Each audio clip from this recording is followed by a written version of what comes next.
let the people come to the stadium and let them enjoy themselves. As long as you look at a certain way of playing, everybody can play. Getting the ball, treat the ball well, let it be your friend. When they saw us playing, everybody was happy. They just went home laughing. If you can laugh and enjoy yourself, it's one of the most important things there is.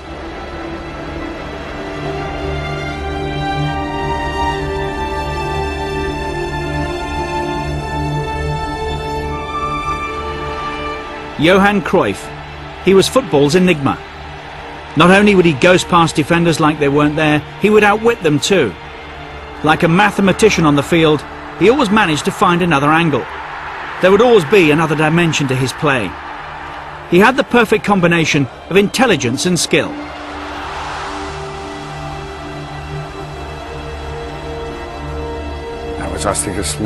He was very intelligent and had an overview of the whole game.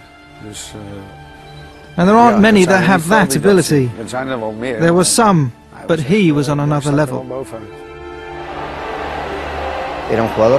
He was a quick player with extraordinary ability, and he had sensational vision. He made football into an art form, and Johan represented modernity, that winning spirit. He was special.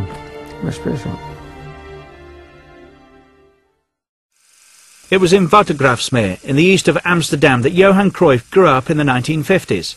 His home was close to the old Ajax stadium, which was appropriate for such a talented kid. But there were some tough moments in childhood for the youngster. My father died when I was 12, which means that my second father was taking care about the field of Ajax. My mother was working there, which means that, well, in between school times, from 12 to 2 or whatever, when you eat, you went there, which means it's, yeah, almost second home. He learned on the street, like me. You know, most of the players from Ajax, we come from the street. He lived 500 meters from the stadium.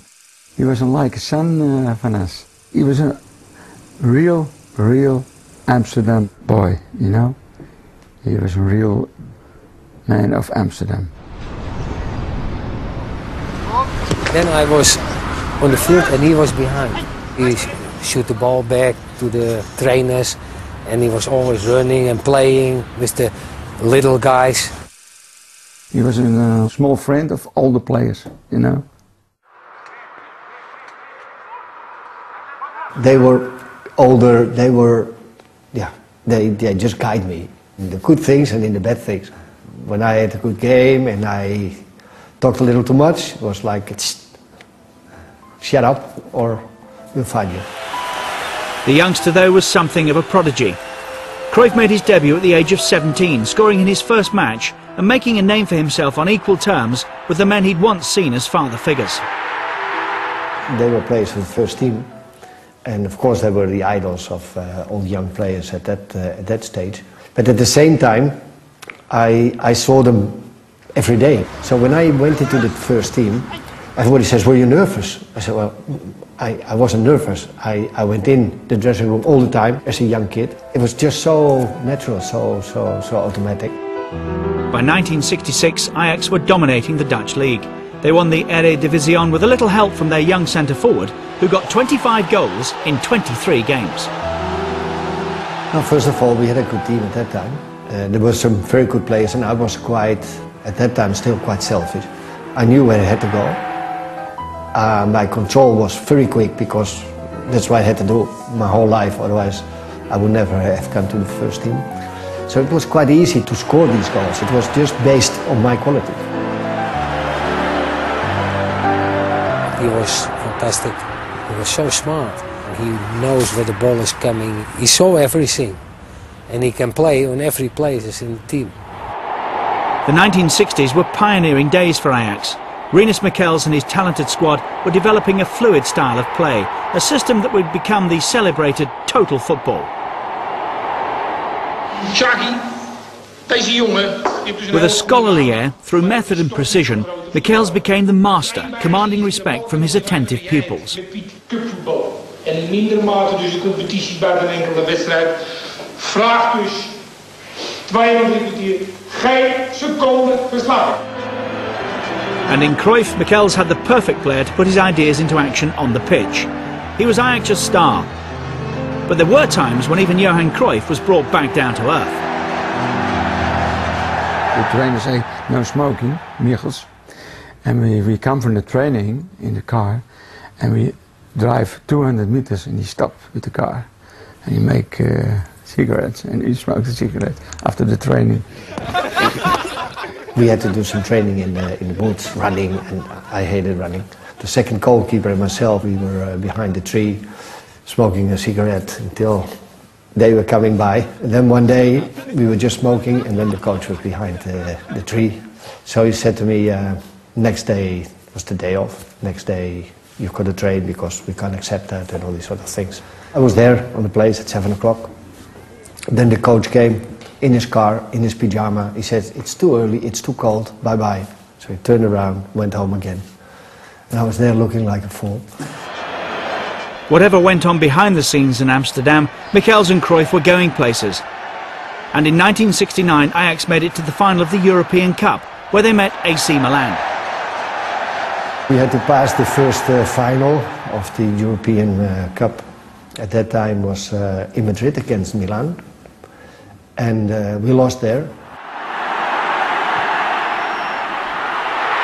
Not because we were worse, but the experience was not there. But you have to go through these next stages. You had to learn from it.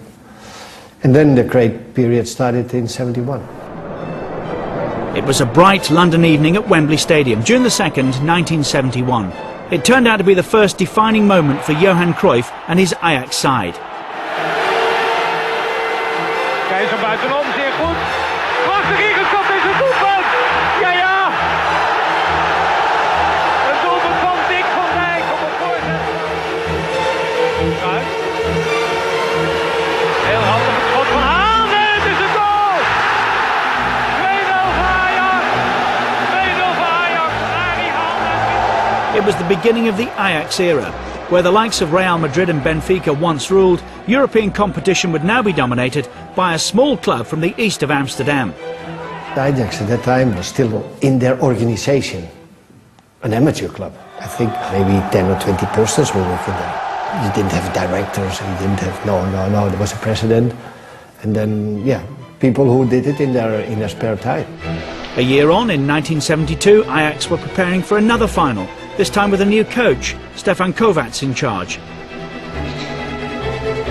It was Ajax against Internazionale at the De Kuip Stadium in Rotterdam, and in the second half, Cruyff took the game to the Italians.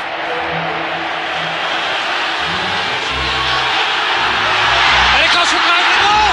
Ja! Wat een wissel daar!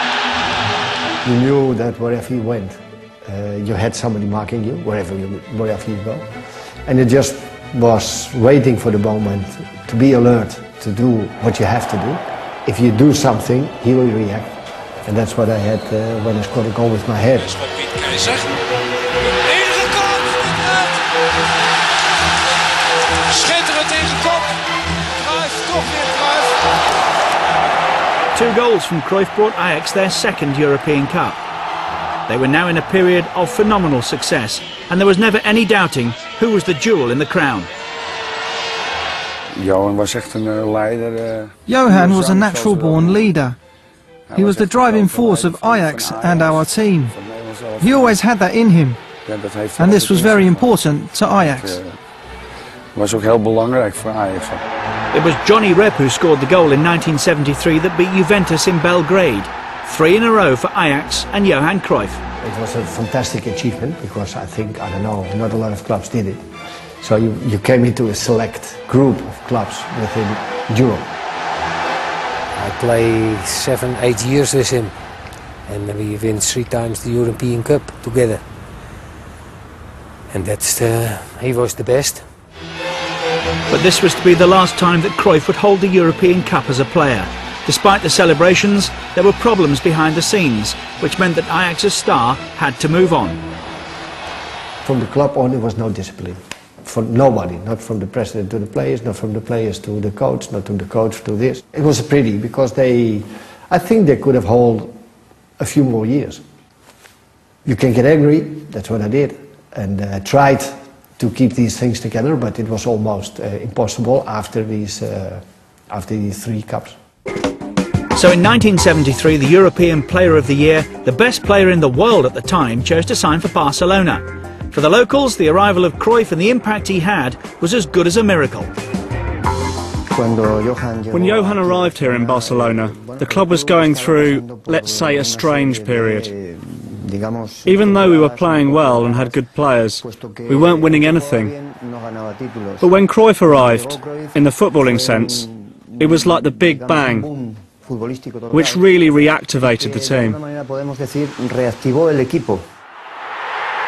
The transformation was not to go back and have a look what happens. No, go out there and just try to win and win. Barcelona at that time had some good players, but they didn't think like that. And the moment they start thinking like that, it was a very good team.